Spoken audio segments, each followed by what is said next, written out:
بسم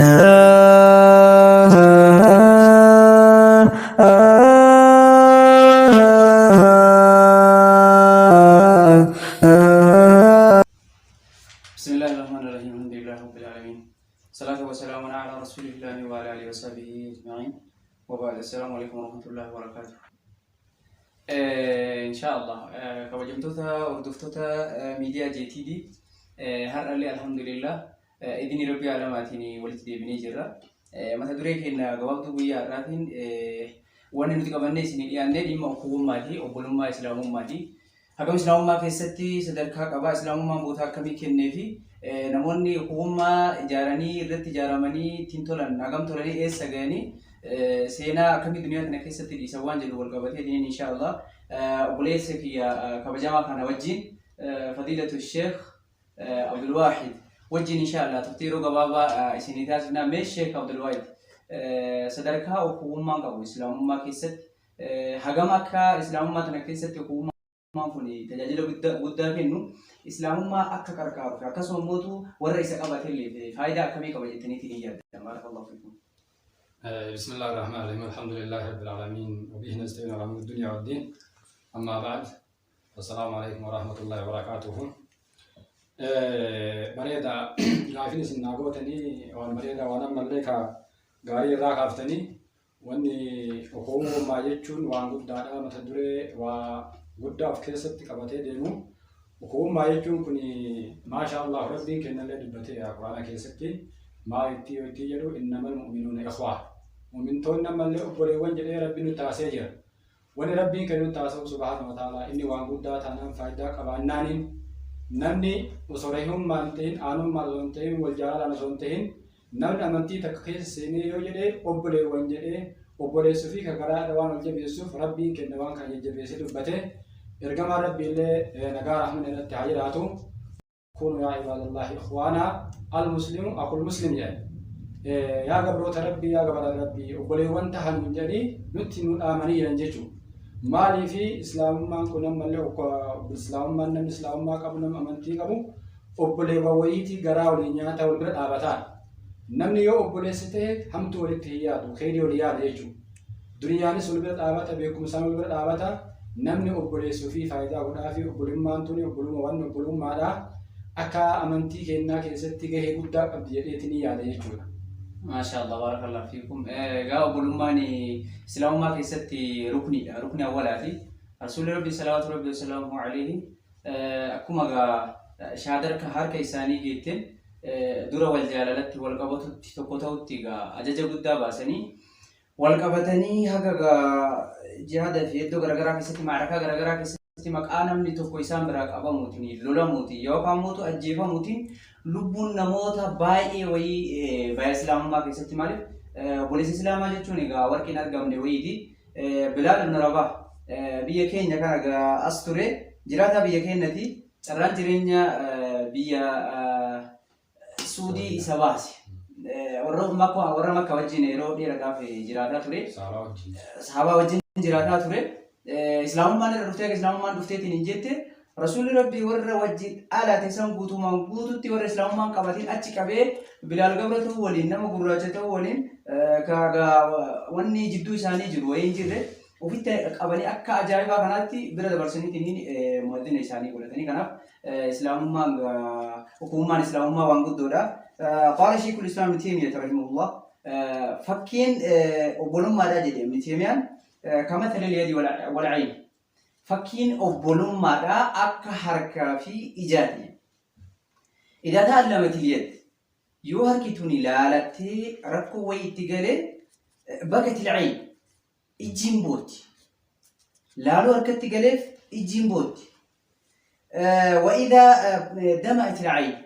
يو إجيبوت مو مسحت اليد دمعها حركي بويس إجاسا الرهت كان جتشون أبولمما إسلام ما كيستي أكا حركة في إيجاد غافة إجيبوت حركة الراقة غافة حركة لالة إيجاد بوا جتشون كان جتشون غا نمني كن قامتوكو غرا ولي بواني ولي دكتورتني جتشورا أكاسما ميغا دبلت أنا ملي مثل أمما كيستي أمالي بتمو دبلت هاتين Rasuulli akkuma yaadatamu biyya Makkaa keessa yeroo dheeraadhaaf turanii waggaa 13tti kan dhiyaatu 13 turanii eegas immoo gara Madiinaa deemanii akkuma isin yaadatan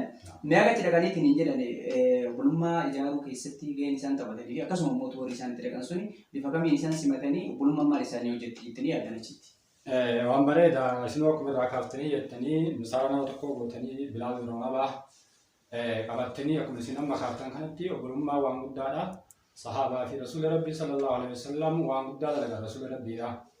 Bilaalin akkuma isinuu kaaftanii jettan gabaabinnaan inni bifaan illee osoo isaan hin ta'in bifaan illee osoo hin fakkaanne waa maraan osoo hin fakkaanne laakiin araba hundee kan namni arabaan caalchurraa obbolummaan islaamummaadha. Rasuula Rabbii biratti sallallahu alaihi wasallam sahaabaa biratti illee akkasuma warra jaalatamanii jedhan bakka guddaa tokko keniteef jechuudha. Rasuulli akkuma isinuu jettanii jettan amma gaarii sinnaa gootan irratti eega Madiinaa bahanii Madiinaa galanii jedhan awwalli wanni isaan taasiisa godhanii jalqabanii animaan obbolummaadha.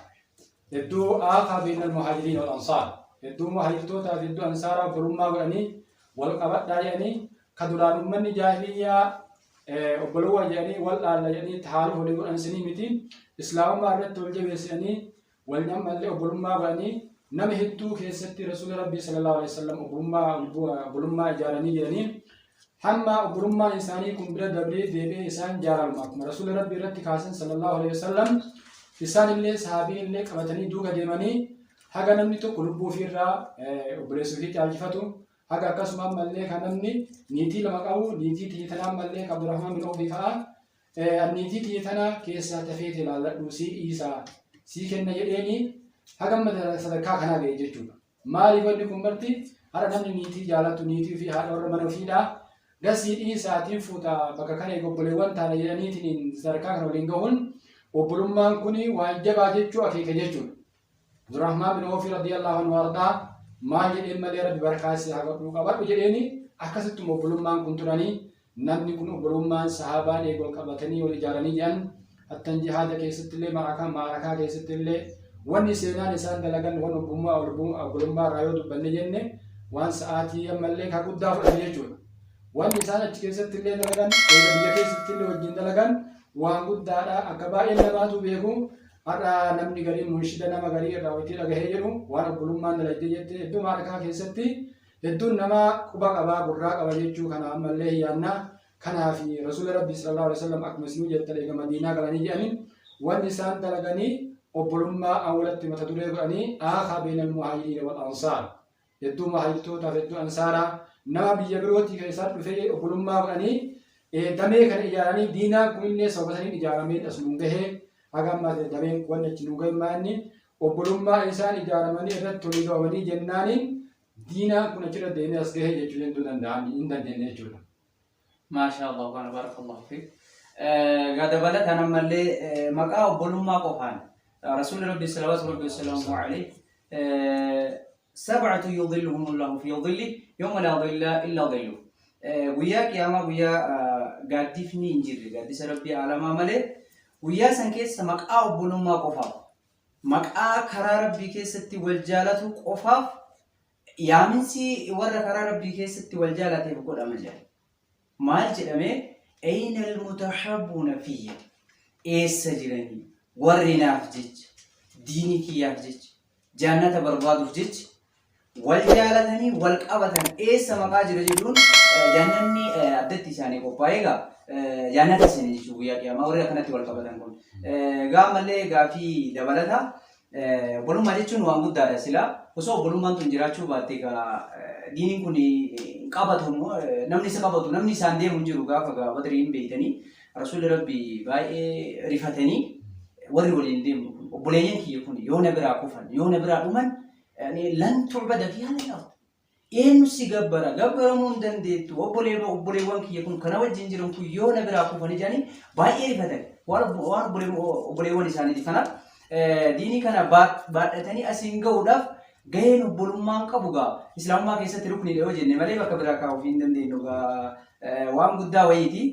baarakallahu fiikum. Egaa akka juwaa jaanii nama tokko ila rajulun min salafillee jaanii gaafa uffata fannisee ju'aan kun osoo obbolummaan tun jiraachuu baattee wanni jiru hin jiru jechaaf isin jedhe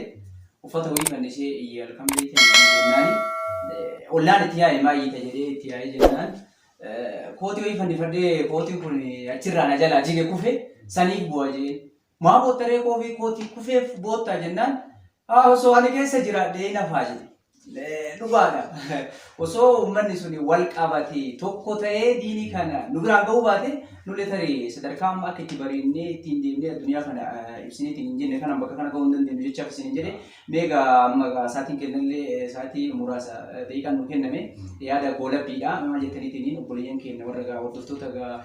JTD kanallee dhaamsa akkamii dhaamtanii obbolummaadhaan wal qabsiisee gabaabinaan baarakallahu fiikum. Gabaabinaan dhaamsi galmatee gara xumuraatti hin deemna sagantaa kenna. Wanni ani dhaamu barbaadu obbolummaati. Obbolummaa irratti jabaannee irratti dalaguu qabna. Walillee qabatu qabna. Obbolummaa isin kabiraa dhiisaati. Fagoo warra seenaa warra isin dura dubbatu dhiisaati. Nu har'a ol bira teennee akkanatti walitti haasa'uun kun gorsa walii kennuun kun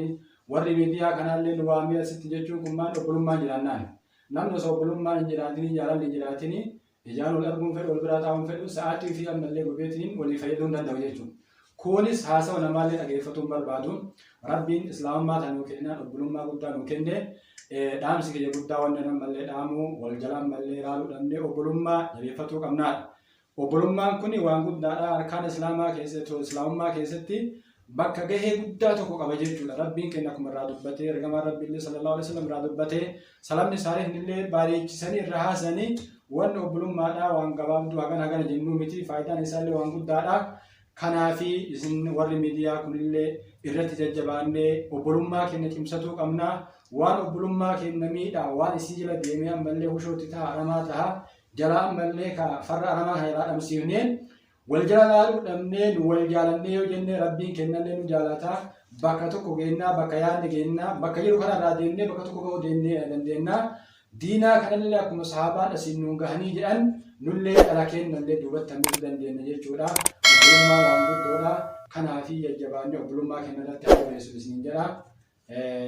Kanuma isin dhaamsi kanuma jechuudha. Jazakumullahu khairan barakallahu fiikum. Ayyee kabajamtoota hordoftoota JTD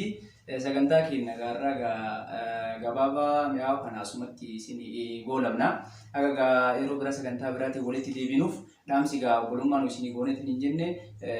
obboleessa kiyya kaama waliin teenyu kanaan ani Arsiitti dhaladhee inni Baaleetti dhaladhee obboleessi kiyya kuni obbolummaan walitti nu fiddee haani tokkochi walitti nu fidee jennaan mana tokkocha keessa miidiyaa tokko irratti haasaa jira jechuudha. Sadarkaan obbolummaa guddaa wayiiti. Aga sadarkaa obbolummaa qabu Bilaaliin achi fidee obboleeyyan godhee Abii Ubeydaa laata jidu